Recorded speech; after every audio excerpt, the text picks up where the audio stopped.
Hey, y'all. What's up? Mother Charged here. And today we're going back to Ebisukayoka. So, if you notice, my voice is off with whatever you see happening over there on the screen. Um, that is because my dumbass had my mic muted and recorded like 2 hours of gameplay without realizing, so yay.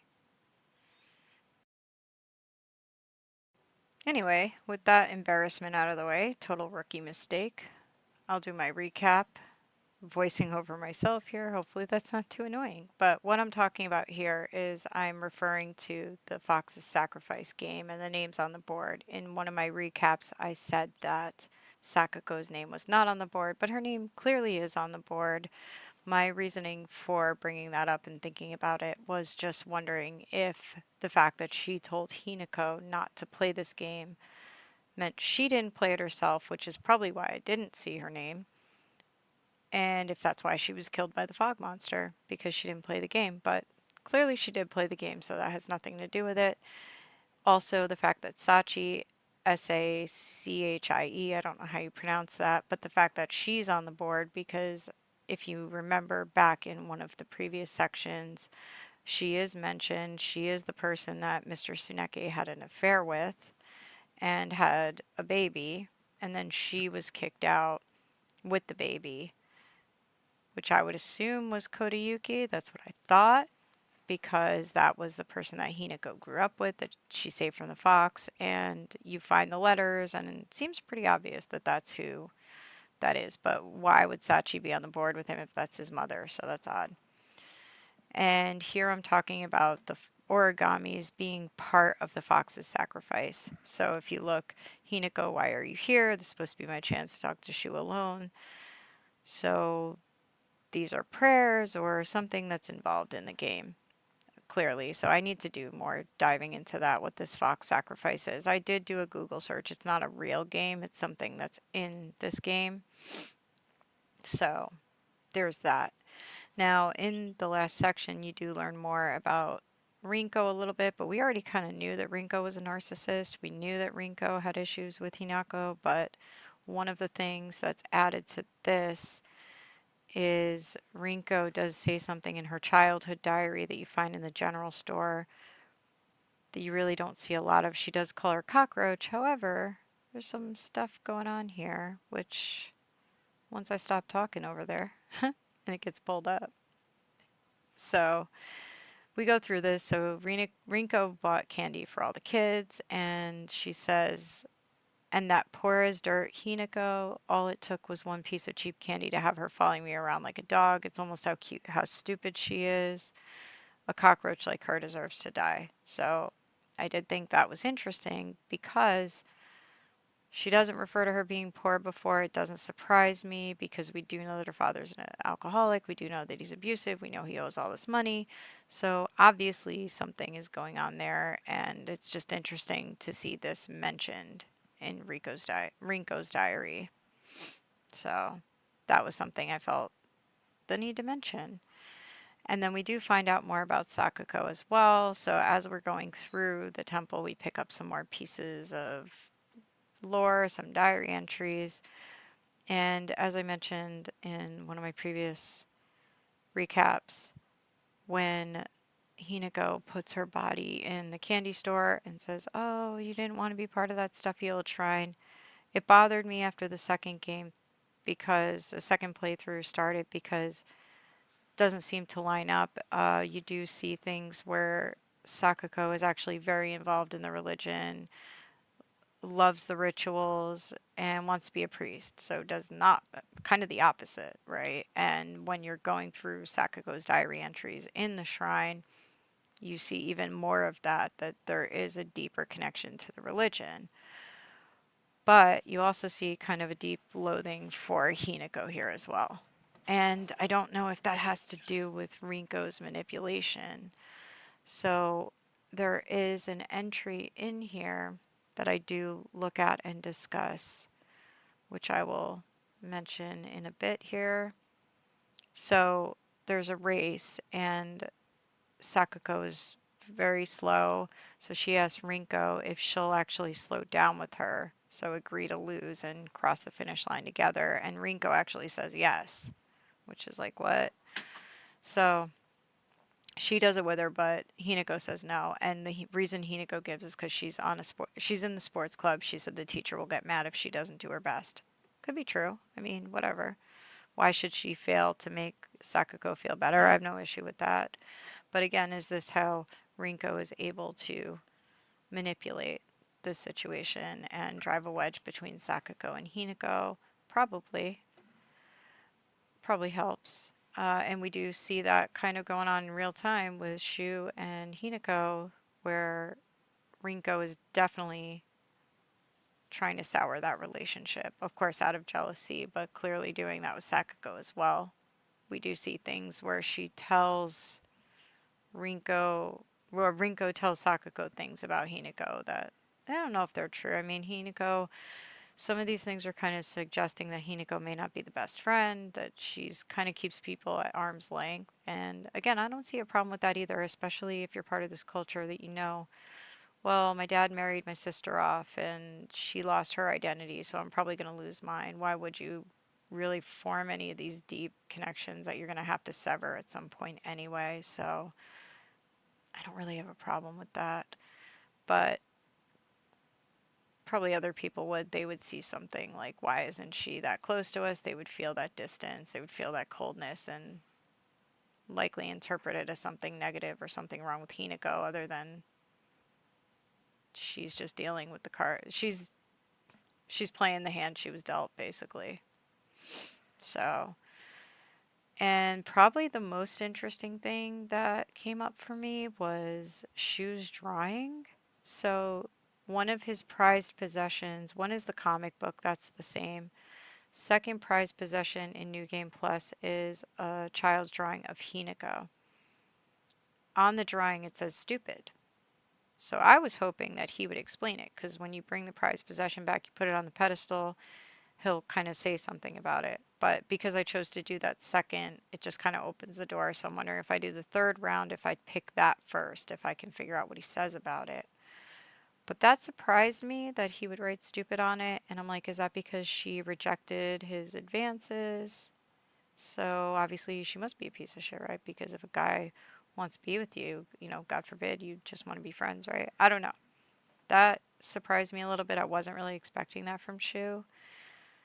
Where you do see with Rinko, you do see with Sakuko that they have their moments of like, we hate Hinako, she needs to die, blah, blah, blah.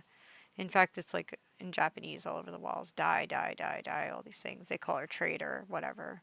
So you're like, okay, but you don't see that out of Shu, but there is a moment where Shu is like, she's stupid, she sucks, I hate her. So, I mean, that's pretty much all the recap that I had for this. I'm not sure what I'm looking for right now on the screen. I'm kind of scrolling through some stuff here, but yeah. So in this gameplay, I do finish the Sacred Sword in part 2. I ran around for quite a bit looking for some things. I was trying to purify it. I will do some voiceover there. You won't get as much voiceover, but I'll do my best to kind of run through and do that. I literally can't believe I recorded all this with my mic on mute and didn't even realize. Usually I look at it and sometimes you just kind of get used to the fact that, yeah. I mean, I don't know why my mic was muted to begin with, but it was. It's like a little button on the shit. So, yeah, there you go. But, I don't know. I'm talking about something here. I don't know what the hell I'm talking about. I'm like, blah, blah, blah, blah. I'm mother charged. I like Silent Hill. Silent Hill is cool. Yay.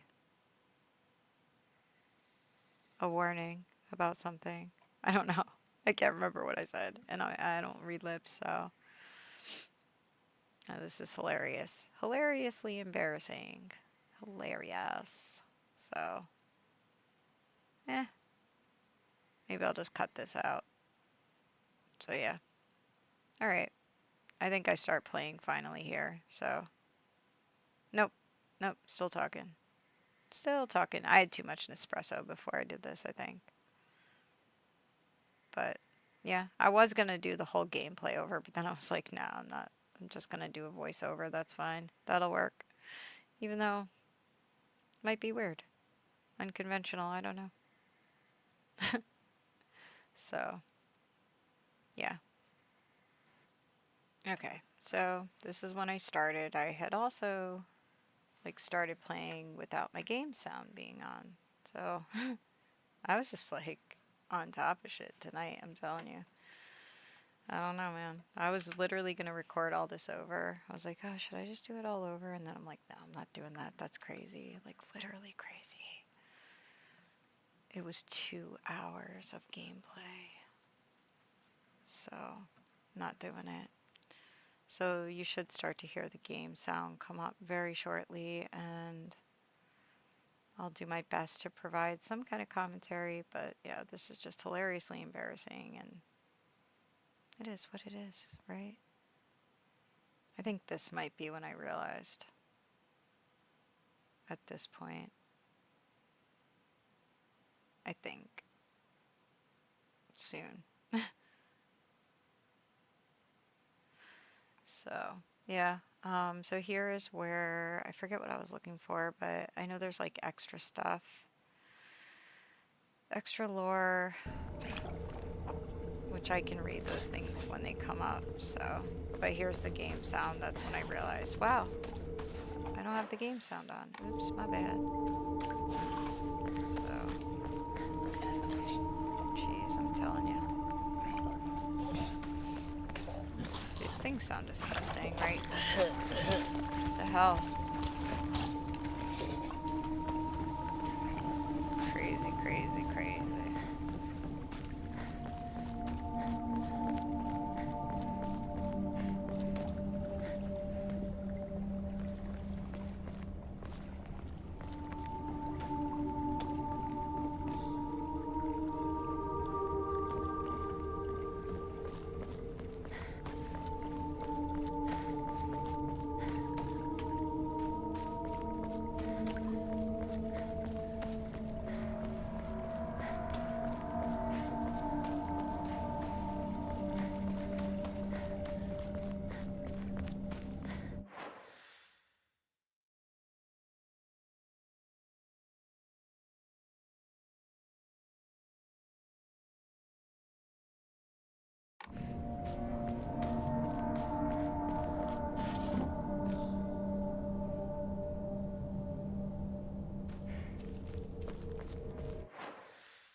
yeah, that scared the shit out of me. I'm not gonna lie. When it happened, I was like, oh my god, what the fuck? But you are looking for the mountain retreat. In the first playthrough, you can't access that, but in the second one, you can. So that's what this is about right now, is looking for the mountain retreat, because there are some new things there that are pretty interesting. And also trying to finish the sacred sword, which was a lot cooler than I thought when I did it in the second half. You'll see that, don't worry. But if you want to take note of this, I am frequently checking my map so you could see where these things are. That helps you if you're trying to get these things yourself.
this is where you would go to that mountain refuge or whatever, and this is where you're gonna find some new stuff. But note the bodies littered all over the ground. Shoe.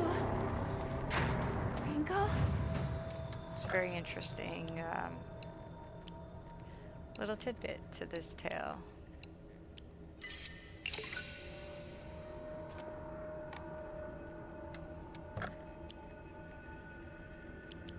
I'm saving up for stamina, by the way.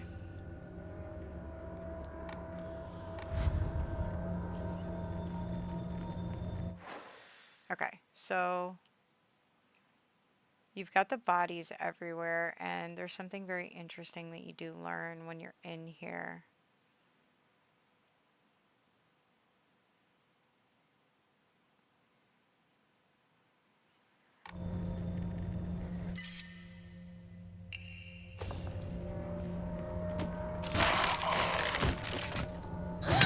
And see, it just immediately dies as soon as you walk in, so you see them everywhere once again, right? So we have a strange note. My sanctuary is still incomplete. I'm lonely, so lonely. It feels like I'm going to freeze. I need to gather more women, more. But even when I do, they all go away. I keep collecting more and more, but they all die. Mommy, why did you leave me all alone? I'm lonely, so lonely. Feels like I'm gonna freeze. I need to gather more women, more. But even when I do, they all go away. Freaking crazy, like some serial killer shit, right?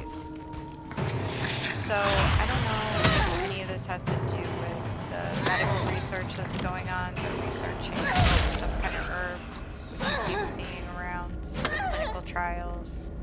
Definitely something I need to dive into some more, figure out what's going on there. Like I said, this game is so layered and complex.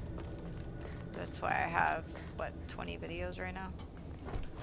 So, yeah. Just when you think, like, you're good with a couple, it just gets deeper and deeper.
over.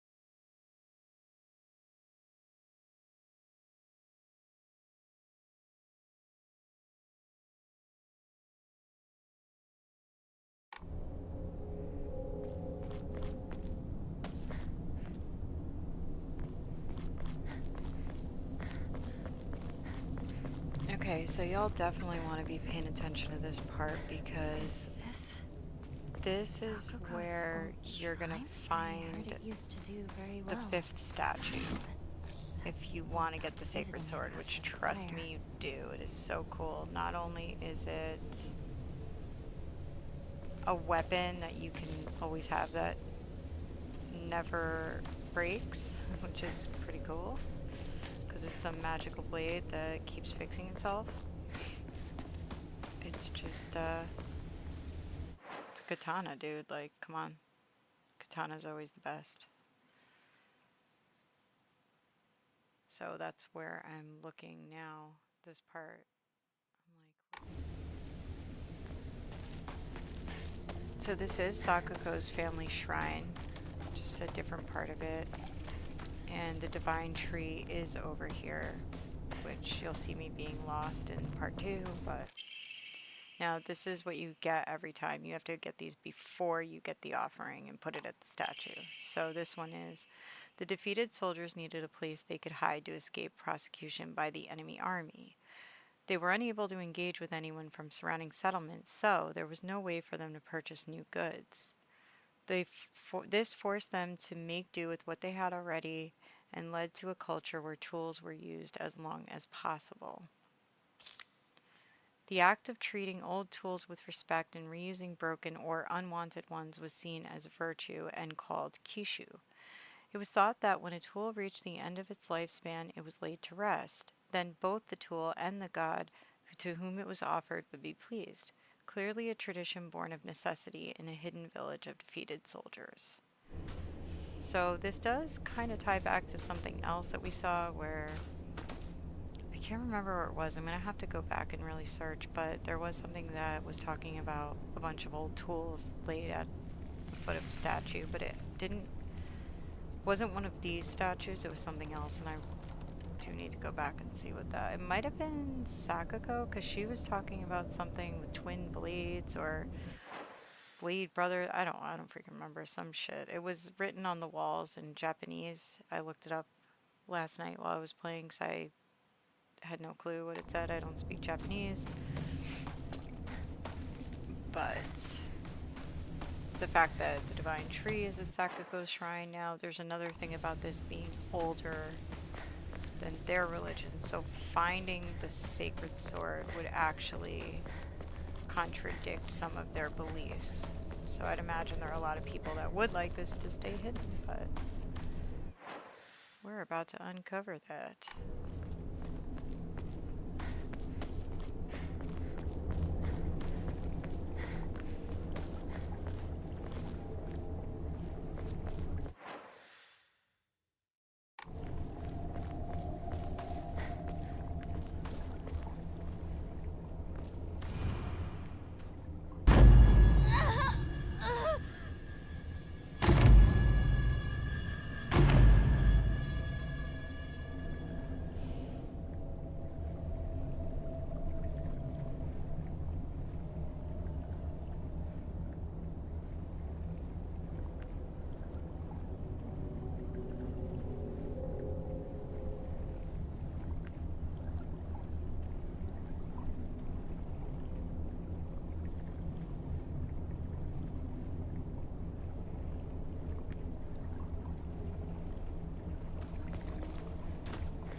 here?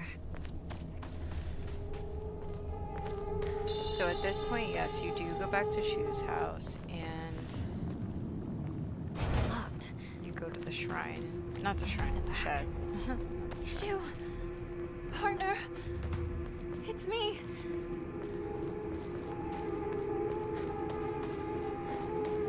And this part is kind of sad, by the way. So get ready.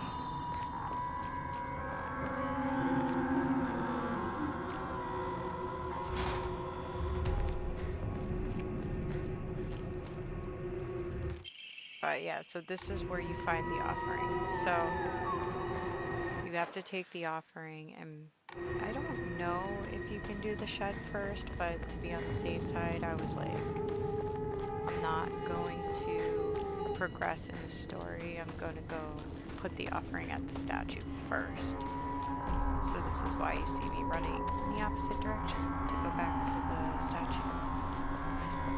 For some reason I had it locked in at the time, but later on I kept forgetting where the hell that statue was. But it is really close to Shu's house, and so is the shrine. So you lay your offering at the statue, and then this will update the journal, okay? So it'll say, found a damaged Ojiso-san in the mountains. The character for high fire can be seen faintly etched into the stone. Okay, I wonder what would happen. It's kind of the same thing as it says for the other ones, for the other 4 statues. Now, if you got them all, Hinako will say something, which I wasn't sure because she didn't say it right away, so I'm like, wait, what's going on? Did I get them all? I did, it just takes a minute, so you might do the same thing I did, thinking you didn't get it right, but watch. When she moves a little bit forward, you'll see.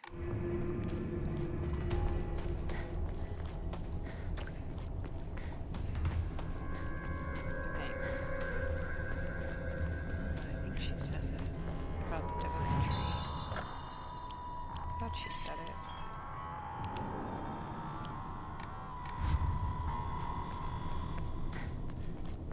Oh, no wait, this is only the 4th one. Sorry, my bad, there's a 5th one that comes after. Never mind, this is the 4th one, so ignore me. The reason I got confused is because you're near Sakako's shrine, and that's where the divine tree is. So just if you end up doing what I did, I'm gonna cut that all out though, so that you don't have to watch me run around like an idiot, but yeah, that's the 4th one. So there is another offering after that that you will need to get. And now this is going back to Shu's shed.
Thanks for everything.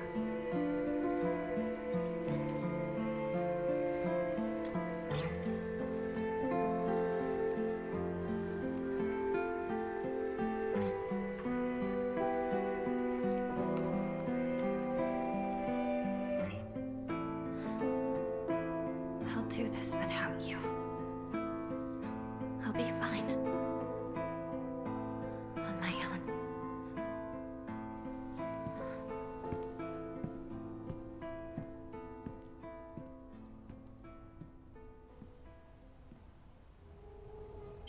So we have the letter. Hey there, partner. We've made it out of some pretty vicious battles together, huh? Even had to part ways with our fair share of comrades on the battlefield. just never thought we'd have to part ways too.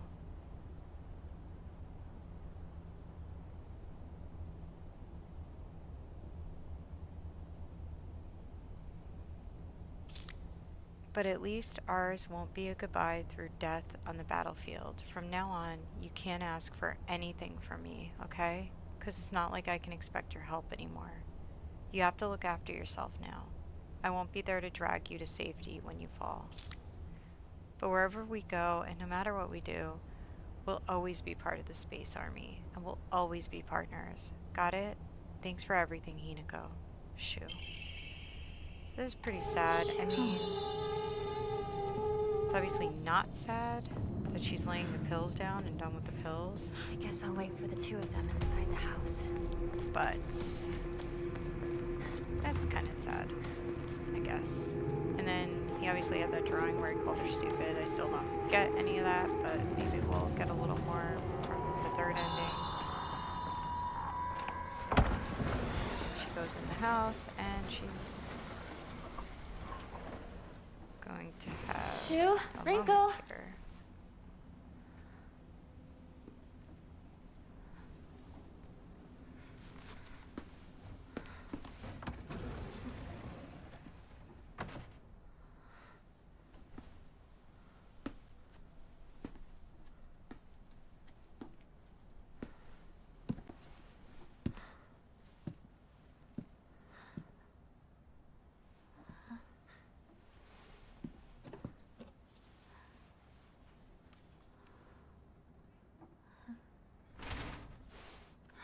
Shoo!